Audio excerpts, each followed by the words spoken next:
Hello, my name is Cheryl Dole with Dole Designs, and today we're going to be talking about impression dies. Impression dies are a wonderful way to get a beautiful impression on metal, typically used in jewelry applications.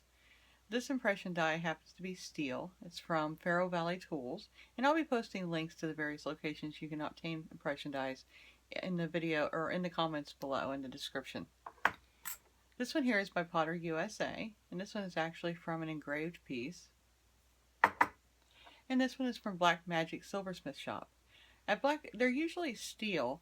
A Black Magic Silversmith Shop, she also has brass ones as well. Now these are older dies and were used with hammers. And you can still use these with hammers as well. But today we're going to be going over how to use the hydraulic press with the impression dies. I am using urethane as my medium to press down from the press into the metal into the impression die. So let's go ahead and get started, and that way as I go I can kind of demonstrate what you use and how you do this.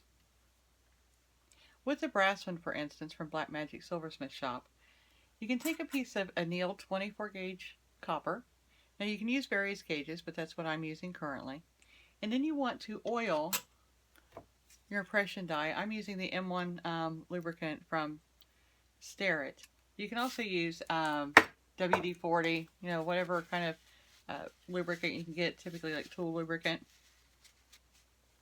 And what that does is help take your metal off the die once you've pressed that metal into it. So we're going to put the 24 gauge, remember annealed, which is softening your metal, onto the die, and then the urethane on top of that. And then put that into your press.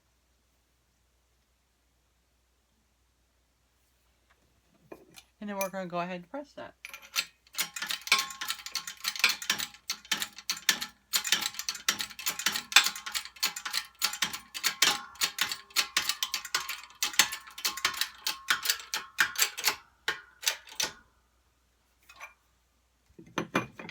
Once you've done that, go ahead and release it. And then tighten the press back up. This press is from Harbor Freight. There are several presses out there also. You can get this press from Potter USA. That's wonderful. This one happens to be from Harbor Freight. And there is your impression die. Now sometimes it takes 2, 3, 4 times. I usually do it 2 times and then re-anneal and re-soften the metal. And then if needed, I do it again and sometimes again. Typically depends on how detailed the impression is and how deep the impression is. Let's go ahead and do a steel one. This one happens to be from Potter USA. And now I have 20 gauge silver. Now this is a fine silver. I have annealed it. You can kind of tell by the powdery white look to it.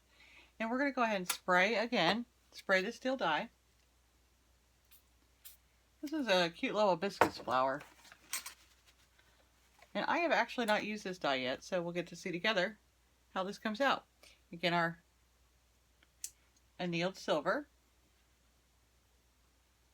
and our urethane. Now when you're putting your impression over your die, you want to make sure that your metal does cover the full impression, because it's going to sink in a little bit and some metal is going to come from the inside. So you do want a little bit of excess. You don't have to have too much, as long as you can center it properly and have enough excess so when it does impress that it doesn't kind of sink into your impression and cut you off on the side of your metal. So we will go ahead. Actually, I'm going to need to take off one of the steel plates here because to give myself some room. This one's a little bit thicker die. And then we'll go ahead and come right down directly onto the urethane and it'll press into the metal into the die.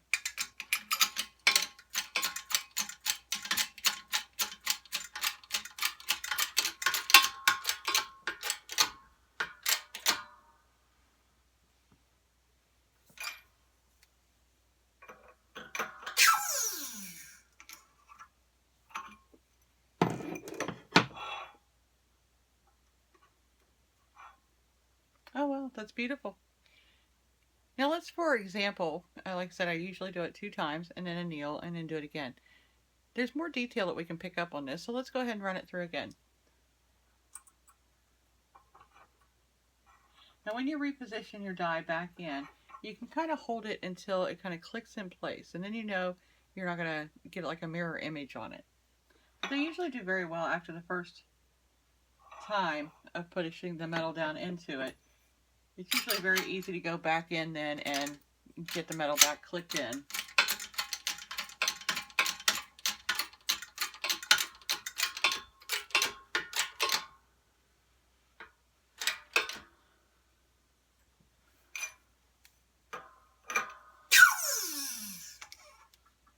Okay, let's take a look and see what kind of more detail we were able to get from that.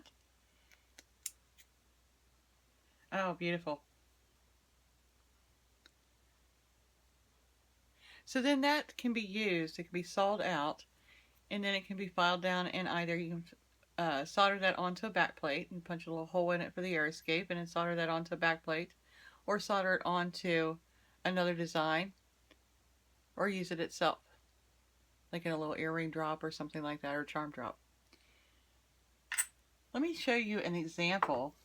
This one here is a moon, and it's a little bit deeper impression, and this is the one from Blacksmith or Black Magic Silversmith Shop. It's a little bit deeper impression. So it's on this here, this is 18 gauge fine silver. Now fine silver is a little bit softer, but this did take me about 3 to 4 times to anneal and then come back and press it. But absolutely gorgeous. And again, like I said, it's 18 gauge fine silver.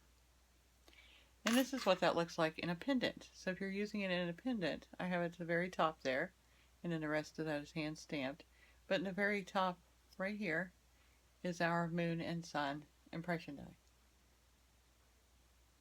So in this case, this was done directly onto the metal.